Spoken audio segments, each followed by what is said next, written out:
My name is J. Narasimlu, Assistant Professor, ప్రభుత్వ పాలనా శాస్త్రం, డాక్టర్ బూరుగుల రామకృష్ణారావు ప్రభుత్వ డిగ్రీ కళాశాల, జడ్చర్ల, మహబూబ్నగర్ జిల్లా.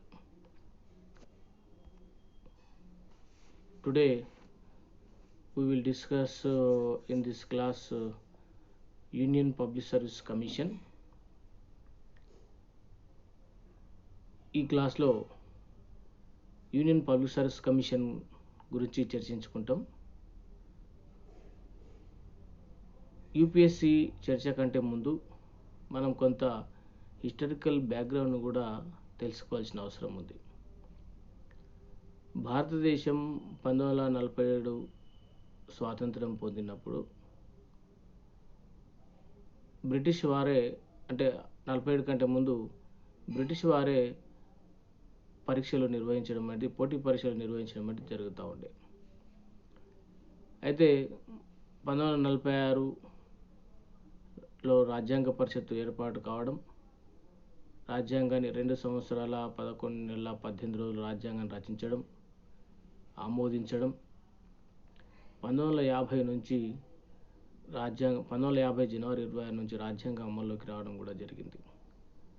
అయితే రాజ్యాంగ రచనా సందర్భంలో భారతదేశంలో ఉద్యోగాల భర్తీ కొరకు ఎంపిక ఏ విధంగా చేయాలి, ఏ సంస్థ వేస్తే బాగుంటుంది అనేది చర్చలు కూడా జరపడం జరిగింది. రాజ్యాంగ పరిషత్తులో ఉన్నటువంటి అందరూ సభ్యులందరూ కూడా అనేక రకాలుగా చర్చలు జరిపి భారతదేశంలో సివిల్ సర్వీస్ ఉద్యోగులకు కానీ, మిగతా క్రింది స్థాయి ఉద్యోగాలకు సంబంధించి కానీ భర్తీకి సంబంధించినటువంటిది ఒక స్వతంత్ర ప్రతిపత్తి గల వ్యవస్థ ఏర్పాటు చేస్తే బాగుంటుందనే అభిప్రాయాలని తెలియజేయడం జరిగింది. అందుకొరకే రాజ్యాంగ రచనా సందర్భంలో కూడా 14వ భాగంలో 315 నుంచి 323 నిబంధనల మధ్యన పబ్లిక్ సర్వీస్ కమిషన్ల వ్యవస్థ ఏర్పాటు గురించి ప్రస్తావించడం అనేది జరిగింది. అందుకొరకే 315 నిబంధన అధికరణం ప్రకారంగా కేంద్ర స్థాయిలో, రాష్ట్ర స్థాయిలో స్వతంత్ర ప్రతిపత్తి గల ఒక రిక్రూట్మెంట్ ఏజెన్సీ ఉంటే బాగుంటుందని చెప్పడం జరిగింది. అందుకొరకే ఈ 315 నిబంధన ప్రకారం కేంద్ర స్థాయిలో యూపీఎస్సి, అంటే యూనియన్ పబ్లిక్ సర్వీస్ కమిషన్, రాష్ట్రాల స్థాయిలో స్టేట్ పబ్లిక్ సర్వీస్ కమిషన్లు ఏర్పాటు గురించి ప్రస్తావించడం అనేది జరిగింది. ఈ యొక్క 1950 కంటే ముందే భారతదేశంలో 1919 లోపలనే, అంటే మాంటెంగ్ చేమ్స్ఫోర్డ్ సంస్కరణల చట్టం సందర్భంలో కూడా మొట్టమొదటిసారిగా కేంద్ర పబ్లిక్ సర్వీస్ కమిషన్ ఏర్పాటు గురించి కూడా ప్రస్తావించడం అనేది మనం కనిపిస్తూ ఉంటుంది. అదేవిధంగా 1926లో లీ కమిషన్ మనసులో మేరకు కేంద్ర పబ్లిక్ సర్వీస్ కమిషన్ను ఏర్పాటు చేయడం అనేది జరిగింది.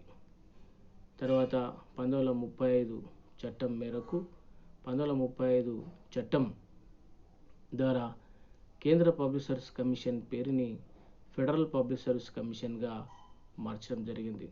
ఎందుకంటే 1935 భారత ప్రభుత్వ చట్టం అనేది భారతదేశంలో ఒక సమాఖ్య తరహా వ్యవస్థని ఏర్పాటు చేయడానికి ప్రస్తావించినటువంటిది. అంటే కేంద్రాలలో కేంద్ర ప్రభుత్వాలు, రాష్ట్రాల్లో రాష్ట్ర ప్రభుత్వాలు, అదేవిధంగా కేంద్రానికి రాష్ట్రానికి అధికారాల విభజన కూడా 1935 చట్టం ద్వారా మనకు కనిపిస్తుంది.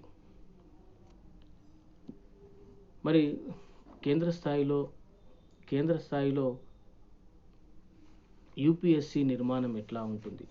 ప్రధానంగా మన దేశంలో యూనియన్ పబ్లిక్ సర్వీస్ కమిషన్ కేంద్ర స్థాయిలో నిర్మాణానికి సంబంధించిన అంశం మనం చెప్పుకుంటాం. 316 క్లాస్ 1 ప్రకారం యూపీఎస్సికి ఒక చైర్మన్, రాష్ట్రపతి నిర్ణయించిన సంఖ్యలో ఇతర సభ్యుల సంఖ్య ఉండడం అనేది జరుగుతూ ఉంది. అయితే వీళ్ళ యొక్క నియామకం ఎట్లా జరుగుతుంది అంటే, రాష్ట్రపతి నియమించడం అనేది జరుగుతూ ఉంటుంది. చైర్మన్ని, సభ్యులని రాష్ట్రపతి నియమించడం అనేది జరుగుతూ ఉంటుంది. అదేవిధంగా వీళ్ళ యొక్క క్వాలిఫికేషన్స్ ఏంటంటే ప్రధానంగా భారత పరిపాలన వ్యవస్థలో, న్యాయ వ్యవస్థలో, అదేవిధంగా రాజనీతి తత్వంలో ఇవన్నిటిలో కూడా అనుభవం ఉన్నటువంటి వారినే యూపీఎస్సి అంటే దేశ పరిపాలన వ్యవస్థలో అనుభవం ఉన్నటువంటి వారినే ఈ యొక్క యూపీఎస్సి చైర్మన్గా, సభ్యులుగా నియమించడం అనేది జరుగుతూ ఉంటుంది. అనేక సందర్భాల్లో యూనివర్సిటీ ప్రొఫెసర్లను కూడా నియమించిన సందర్భాలు మనకు కనిపిస్తూ ఉంటాయి. ఇట్లా రాష్ట్రపతి చైర్మన్ని, సభ్యులని నియమించడం అనేది జరుగుతూ ఉంటుంది.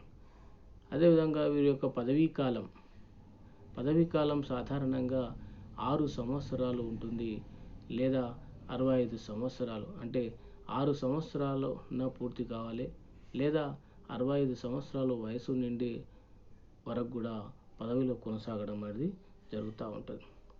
తర్వాత వీళ్ళ యొక్క జీతభత్యాలు ఎక్కడి నుంచి ఇస్తారంటే భారత సంఘటిత నుంచి జీతభత్యాలు ఇవ్వడం అనేది జరుగుతుంది. సుప్రీంకోర్టు న్యాయమూర్తికి ఉన్నటువంటి హోదా, గౌరవం కూడా వీరికి యూపీఎస్సి చైర్మన్ సభ్యులకు కూడా ఉండడం అనేది జరుగుతూ ఉంటుంది. భారత సంఘటన నుంచే వీళ్ళ యొక్క జీతభత్యాలని ఇవ్వడం అనేది జరుగుతూ ఉంటుంది. అదేవిధంగా తొలగింపు ప్రక్రియ ప్రధానంగా వీళ్ళు అవినీతికి, అసమర్థతకు గురైనప్పుడు, లేదా దివాలా ఉన్నప్పుడు ఆర్టికల్ 317 నిబంధన ప్రకారంగా యూపీఎస్సి చైర్మన్ సభ్యులను తొలగించడం అనేది జరుగుతూ ఉంటుంది. ప్రధానంగా సుప్రీంకోర్టు న్యాయమూర్తిని ఏ విధంగా అయితే తొలగిస్తారో అదేవిధంగా తొలగింపు ప్రక్రియ అనేది వీరి విషయంలో కూడా అమలు జరుగుతూ ఉంటుంది. తర్వాత ఇంకా లాభదాయక పదవులు చేపట్టడం, ఇతరత్ర కారణాలపైన కూడా రాష్ట్రపతి వీరిని తొలగించడానికి కూడా ఆస్కారం ఉంటుంది. దివాలా తీసిన సందర్భంలో కూడా వీరిని తొలగించడానికి ఆస్కారం ఉంటుంది.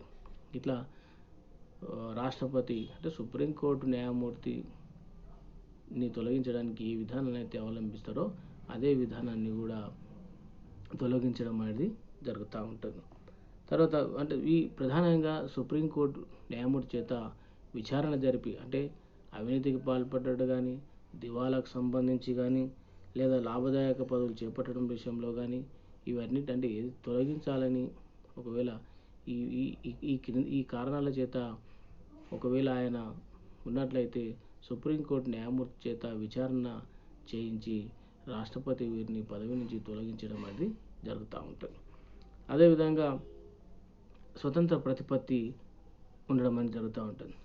యూపీఎస్సి మనకు తెలుసు ఆర్టికల్ 315 ప్రకారంగా రాజ్యాంగంలో పేర్కొన్నటువంటి 315 ఆర్టికల్ ప్రకారంగా యూపీఎస్సికి స్వతంత్ర ప్రతిపత్తి ఉంటుంది. అంటే యూపీఎస్సి పైన ఎవరి యొక్క అజమాయిషి కానీ, ఎవరి యొక్క పెత్తనం కానీ, నియంత్రణ కానీ ఉండడానికి ఆస్కారం లేదు. అంటే నిబద్ధతతోటి స్వతంత్రంగా యూపీఎస్సి ఈ యొక్క సెలక్షన్ ప్రాసెస్ అంటే సెలక్షన్ ప్రాసెస్ చేయడానికి స్వతంత్ర ప్రతిపత్తి ఉంటుంది. కాబట్టి యూపీఎస్సి చైర్మన్ కానీ, సభ్యులను కానీ, అంటే దేశ రాష్ట్రపతి కానీ, ప్రధానమంత్రి కానీ, ఇంకా ఇతర ఎవరైనా సరే రాజకీయ ప్రలోభాలు కానీ ఏవి కూడా వారి పైన ఉండడానికి ఆస్కారం లేదు. కాబట్టి వాళ్ళు స్వేచ్ఛగా, నిష్పక్షపాతంగా, స్వతంత్రంగా ఈ యొక్క యూపీఎస్సి నిర్వహించే విధులని నిర్వర్తించడం అనేది జరుగుతూ ఉంటుంది. తర్వాత పదవీకాల భద్రత.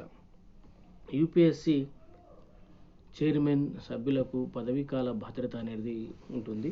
ప్రధానంగా వీళ్ళని తొలగించాలంటే ప్రభుత్వాలు ఇష్టం వచ్చినట్టు తొలగించడానికి ఆస్కారం ఉండదు. కాబట్టి వీరికి రాజ్యాంగపరమైన ప్రక్రియని అవలంబించాలి వీళ్ళని తొలగించాలంటే. తర్వాత ప్రభుత్వం విచక్షణ మేరకు ఎప్పుడంటే అప్పుడు తొలగించడానికి ఆస్కారం ఉండదు. అదేవిధంగా వీరి జీతభత్యాలను కూడా భారత సంఘటిత నుంచి చెల్లించడం జరుగుతూ ఉంటుంది. అదేవిధంగా వీరు పదవిలో ఉన్నప్పుడు కూడా వీరికి నష్టం కలిగే విధంగా తొలగించడానికి ఆస్కారం అనేది ఉండదు. కాబట్టి యూపీఎస్సి చైర్మన్కు, సభ్యులకు కూడా పదవీకాల భద్రత అంటే 6 సంవత్సరాలు పదవీకాలం లేదా 65 సంవత్సరాలు నిండే వరకు వీళ్ళు స్వేచ్ఛగా పదవిలో కొనసాగడానికి ఆస్కారం ఉంటుంది. అంటే వాళ్ళు అవినీతికి అక్రమాలకు పాల్పడితే తప్ప.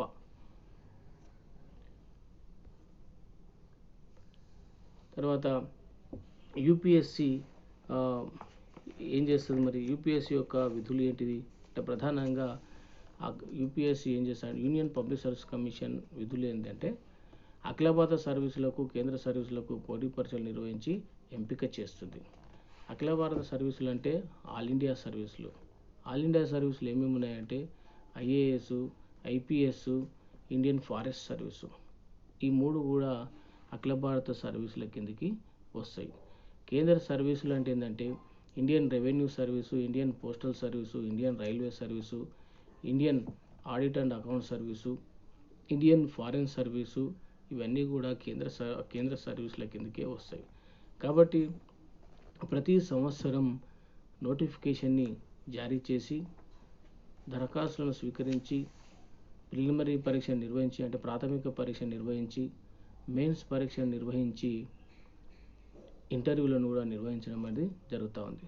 కాబట్టి 3 స్టేజీలలో పరీక్షలు నిర్వహించి అభ్యర్థుల ఎంపిక అంటే అఖిల భారత సర్వీసులకు కేంద్ర సర్వీసులకు ఎంపిక చేయడం అనేది జరుగుతూ ఉంటుంది. మనకు తెలుసు పరీక్షలు అనేటివి అంటే జనరల్ స్టడీస్ ప్రధానంగా ప్రిలిమినరీ పరీక్షలో జనరల్ స్టడీసు, ఇప్పుడు కూడా మెయిన్స్ పరీక్షలో కూడా జనరల్ స్టడీసు ఒక ఆప్షనల్, తర్వాత ఇంటర్వ్యూ, ఇట్లా 3 స్థాయిలలో పరీక్షలు ఉంటాయి. వీటి నుంచి వడపోత విధానం ద్వారా వీళ్ళని ఎంపిక చేయడం అనేది జరుగుతూ ఉంటుంది.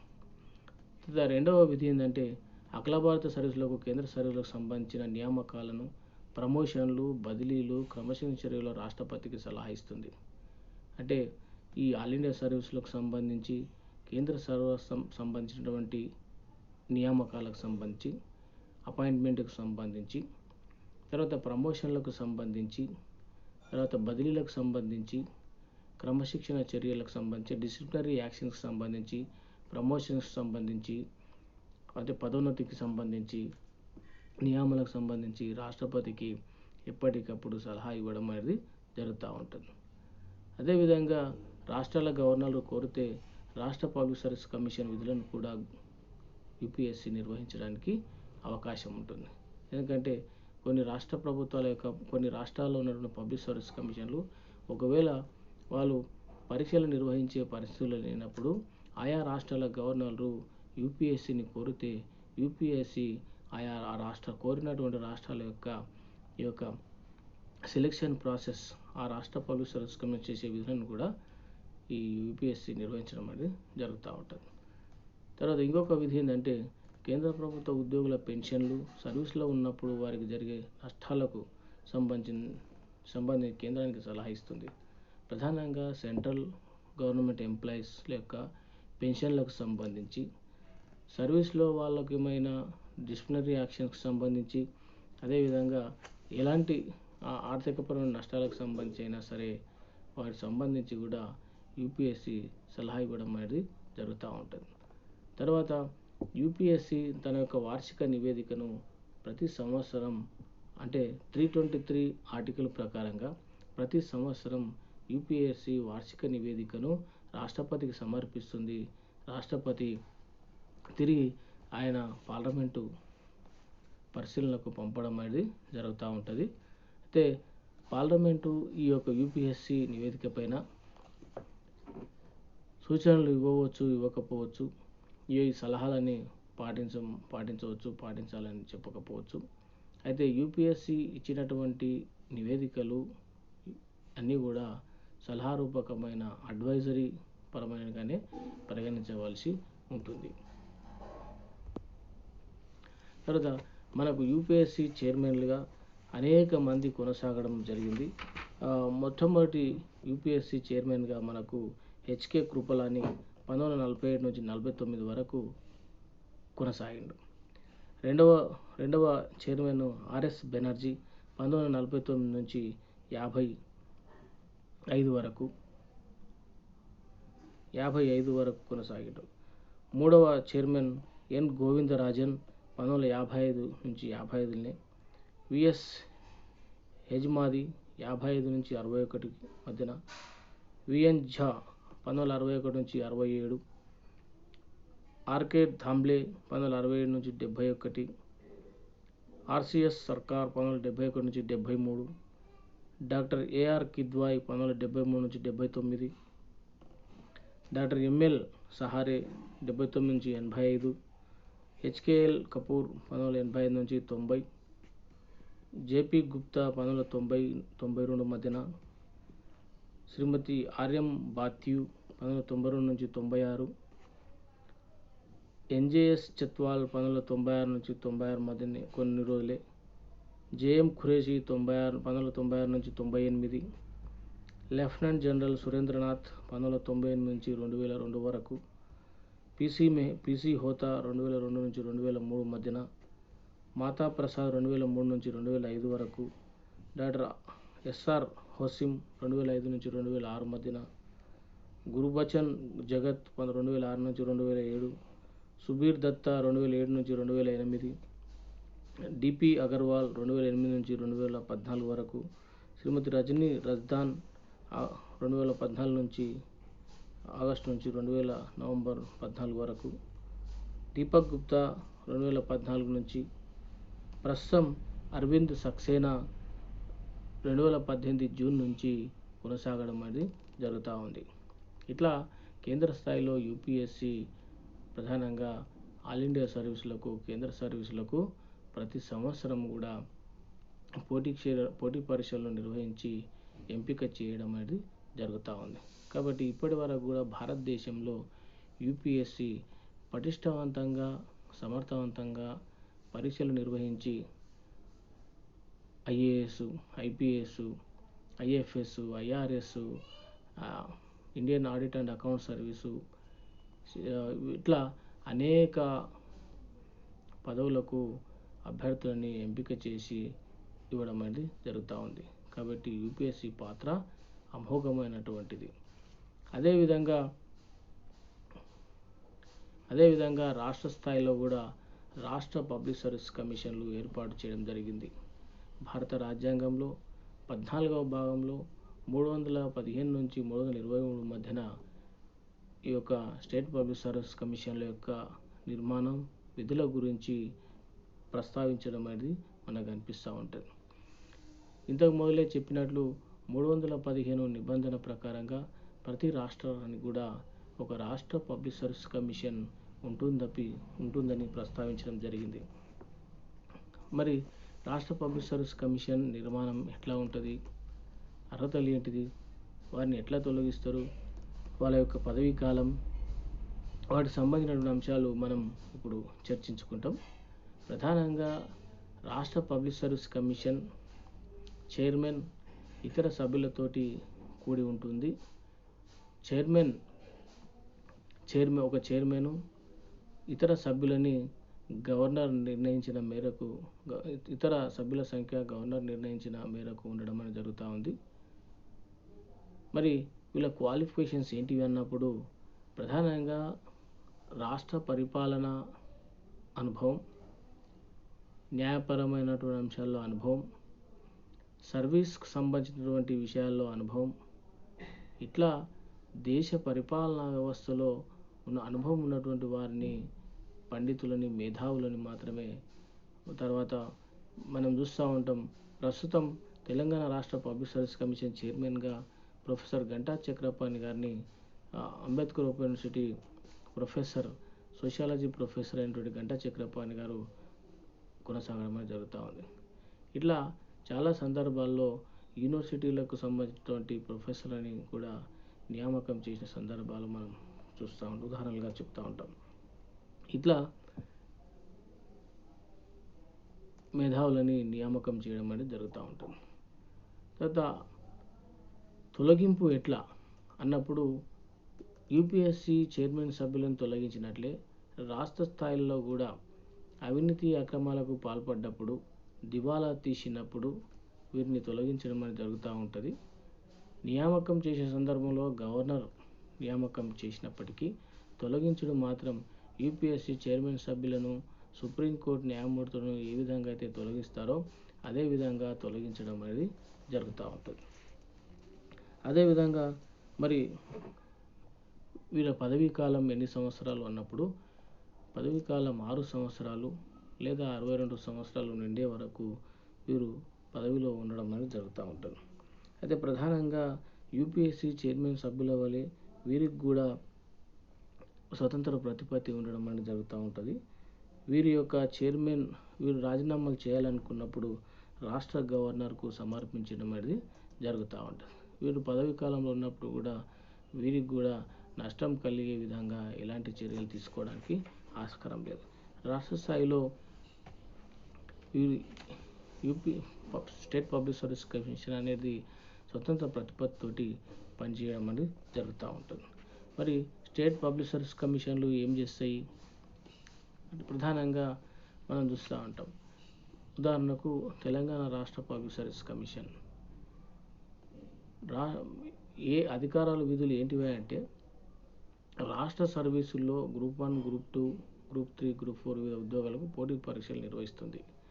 ఎట్లయితే కేంద్ర స్థాయిలో యూపీఎస్సీ ఆల్ ఇండియా సర్వీసులకు కేంద్ర సర్వీసులకు పోటీ పరీక్షలు నిర్వహించడం జరుగుతుందో అదేవిధంగా రాష్ట్ర స్థాయిలో కూడా రాష్ట్రంలో ఉన్నటువంటి గ్రూప్ 1, గ్రూప్ 2, గ్రూప్ 3, గ్రూప్ 4 ఉద్యోగాలకు పోటీ పరీక్షలు అంటే నోటిఫికేషన్లు జారీ చేయడం, దరఖాస్తులను స్వీకరించడం, వాటిని వడపోయడం, పరీక్షలు నిర్వహించడం, వివిధ స్థాయిలలో అంటే అభ్యర్థులని వడపోయడం, ఫైనల్ సెలెక్షన్ లిస్ట్ని తయారు చేసి రిక్రూట్మెంట్ ఏజెన్సీలకు అంటే ప్రధానంగా ప్రభుత్వానికి నివేదించడం అనేది జరుగుతూ ఉంటుంది.